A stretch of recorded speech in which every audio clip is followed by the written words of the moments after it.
നമ്മൾ വീഡിയോ എടുക്കുന്ന ഫോൺ നമുക്ക് ഇന്നലെ തൊട്ട് അങ്ങ് പണി എന്നേ ചാർജ് കയറുന്നില്ല. അപ്പോൾ ഫോൺ കടയിൽ വിളിച്ച് ചോദിച്ചപ്പോൾ ചാർജിങ് പോർട്ട് കംപ്ലൈൻ്റ് ആയിരിക്കും, നിങ്ങളൊന്ന് കൊണ്ടുവരാൻ പറഞ്ഞായിരുന്നേ. അങ്ങനെ ഞാനും ഹൈസ് ബേബിയും ഉമ്മായും കൂടെ ഓട്ടോയൊക്കെ വിളിച്ച് നേരെ നെടുമങ്ങാട് പോയി. ഫോൺ കടയിൽ നമ്മൾ ഫോൺ നന്നാക്കാനായിട്ട് കൊടുത്തിട്ടുണ്ടായിരുന്നു.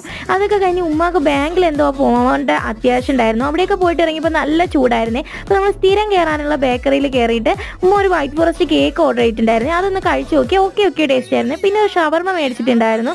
പക്ഷേ അത് നോർമൽ ഫില്ലിംഗ് ഉള്ള ഷവർമയല്ല, നമ്മുടെ ചില്ലി ചിക്കൻ്റെ ഫില്ലിംഗ് ഉള്ള ഒരു ഷവർമ ആയിരുന്നേ. അതും ഒരു ഓക്കെ ടേസ്റ്റ് ആയിരുന്നു. പിന്നെ ഒരു ലൈം ജ്യൂസും കുടിച്ചിട്ടുണ്ടായിരുന്നേ. നമ്മൾ ബില്ലൊക്കെ പേ ചെയ്ത് കുറച്ച് പാഴ്സൽ മേടിച്ച് ഒരു ഓട്ടോ മേടിച്ച് നമ്മൾ വീട്ടിലോട്ട് പോയിട്ടുണ്ടായിരുന്നേ. ഹൈസ് ബേബി ലോലിപോപ്പ് ഒക്കെ പിടിച്ച് കാഴ്ചയൊക്കെ കണ്ടിരിപ്പുണ്ടായിരുന്നേ. അപ്പോൾ നമ്മൾ എന്തെങ്കിലും ഒരു സാധനം മേടിച്ചിട്ട് വന്നാൽ അത് തുറന്ന് കണ്ട് അതൊന്ന് കഴിച്ച് നോക്കിയില്ലെങ്കിൽ ഒരു സമാധാനം കിട്ടില്ലേ. അപ്പോൾ നമ്മൾ ഡേറ്റ്സ് ലഡു മേടിച്ചിട്ടുണ്ടായിരുന്നേ. അതൊരു ഓക്കെ ടേസ്റ്റ് ആയിരുന്നേ. പിന്നെ നമ്മൾ ഈ നോർമൽ യെല്ലോ ലഡു കഴിച്ചിട്ടുണ്ടായിരുന്നേ. ഏറ്റവും ടേസ്റ്റ് ആയിട്ടുണ്ടായിരുന്ന ഈ ഓറഞ്ച് ലഡു ആണ്. ഈ വ്ലോഗ് ഫുള്ള് തീറ്റയുള്ളൂ എന്നാ തോന്നിയേ. നമുക്ക് എന്തെങ്കിലും ഈ ഐസ്ക്രീം കൂടെ കഴിച്ചുകൊണ്ട് വൈറ്റപ്പ് ചെയ്യാം.